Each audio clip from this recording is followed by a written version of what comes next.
Lawyers ने आके कुछ बताया होगा, क्योंकि आज हम सुबह 9:30 बजे से कोर्ट रूम में, साइफर के कोर्ट रूम में और तोशा खाना के कोर्ट रूम में एक छोटी सी एक सेंटेंस में शायद मैं आपको समझा सकूं कि अगर आपने कौम में डाका मारा हो और उनकी दौलत चोरी की हो, उसमें आपको अगर सजा भी हो जाए तो आपको 1-2 दिन में इंसाफ मिल जाएगा, 2 दिन के अंदर, और आपके सारे गुनाह माफ हो जाएंगे।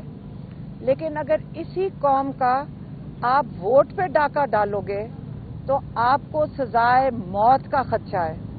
अगर आप वोट पे डाका डालो उसकी सजाए मौत हो सकती है। और आज जो कोर्ट रूम में हो रहा था, लॉयर्स ने तो आपको बताया होगा, हम तो एज अ फैमिली आपको बता सकते हैं कि आज हमें बड़ी तकलीफ भी हुई है। और हम ये सोच रहे थे पाकिस्तान में अगर ये निज़ाम है इंसाफ का, आज हमने तो पहली दफ़ा ये तजर्बा किया है कि जब आपसे बेइंसाफ़ी होती है इसकी कितनी तकलीफ होती है। और आज हमें एहसास हो रहा है कि पाकिस्तान में कितने लोगों के साथ ये बेइंसाफ़ी हो रही होगी।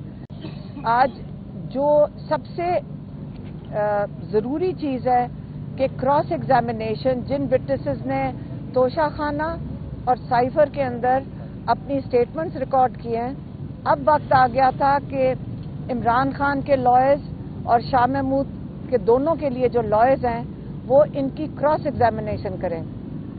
और जो शाह महमूद और इमरान खान है वो इंतज़ार कर रहे थे जब क्रॉस एग्जामिनेशन होगा तो उसमें सच तो बिल्कुल बज़ाहिर रिकॉर्ड पे चला जाएगा। अब जैसे ही वक्त आया सच जाहिर होने का, तो उन्होंने कोर्ट की तरफ से प्रोसिक्यूशन ही के 2 लड़के इधर से उठा के इधर खड़े कर दिए, उनको सवाल बता दिए। और 5-5 मिनट इतना ज़रूरी केस है जिसकी वजह से ये जेल में बैठे हुए हैं, वो 5-5 मिनट में उनकी क्रॉस एग्जामिनेशन होकर उनको फारग कर रहे हैं। अभी भी चल रहा है। और लगता ये है कि जो मेरे ख्याल में नजम सेठी ने एक थोड़ा सा इस पे इंकशाफ किया था कि 5 तारीख तक उनको सजा दी जाएगी। मेरे ख्याल में उन्होंने सोचा है कि नजम सेठी का बताया जाए कि उन्होंने गलत बात की है, वो शायद कल और परसों के अंदर 2 दिन के अंदर ही, जिस स्पीड पे जा रहे हैं आप सोच लें, सुबह से हम लगे हुए 9:30-10 बजे से लेकर, और अब 7:30 बज गए हैं और अभी तक उनको जल्दी है कि हम रात तक इनको ख़त्म कर दें सारे विटनेसेस को।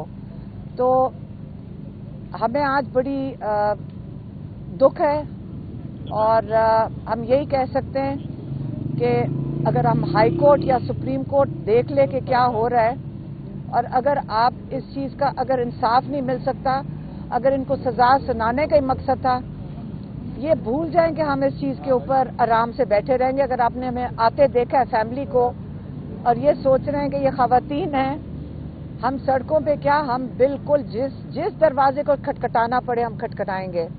और हम ये इंसाफ अगर दे नहीं सकते तो फिर हम लेके रहेंगे। मेहरबानी, शुक्रिया। कोई सवाल? मैम, कहा जा रहा है कि आजम खान साहब को के सामने भी जिरा नहीं करने दी गई खान साहब के वकीलों को, बल्कि सरकारी जो प्रोसिक्यूशन थी उन्होंने ही जिरा करके वो मामला निपटा दिया। ये क्या हुआ, ये क्या डेवलपमेंट थी इस बारे? देखें, आप अगर सुबह को गया, मीडिया खड़ी थी, उनको पता होगा, लॉयर्स यहाँ सुबह खड़े थे, उन्होंने हमें अंदर आने दिया। ये आप जरा सिर्फ देख लें कि क्या हो रहा है, इंसाफ कैसे दिया जा रहा है। जो लॉयर्स है वो जेल के गेट के बाहर खड़े हुए हैं और अंदर जाके फैमिली को शोर मचाना पड़ा। शाह महमूद कुरैशी की बेगम और उनकी बेटी वो वहाँ पे थी और उन्होंने जाकर वहाँ शोर मचाया कि लॉयर्स बाहर खड़े। इमरान खान और शाह महमूद को नहीं पता था कि बाहर लॉयर्स खड़े हुए हैं। इन्होंने जाके शोर मचाया। ये बेटी शाह महमूद कुरैशी की गौहर बानो बाहर आई हैं लॉयर्स को बुलाने। अब ये सोचें, ये इंसाफ का तरीका है। और आज जो जज साहब हैं माशाल्लाह, वो ये फरमा रहे थे क्योंकि आप नहीं पेश हुए 9:30 बजे तक, इसलिए उनकी क्रॉस एग्जामिनेशन हो चुकी है। और आपको ये भी पता होगा कि जब हमारे वकील आज मौजूद भी थे, उन्होंने कहा हम ان کو جج صاحب نے کہا میں اجازت نہیں دوں گا کراس ایگزامینیشن کرنے کی. تو اگر یہ انصاف ہے تو اسٹیٹ لائرز ہی کر رہے تھے. وہ اسٹیٹ لائر جن کو پروسیکیوشن والے 2 لڑکوں کو ادھر کھڑا کر کے میچ فکسڈ عمران خان کہہ رہے ہیں, اور دوسرا وہ کہہ رہے ہیں جج, جوری اور پروسیکیوشن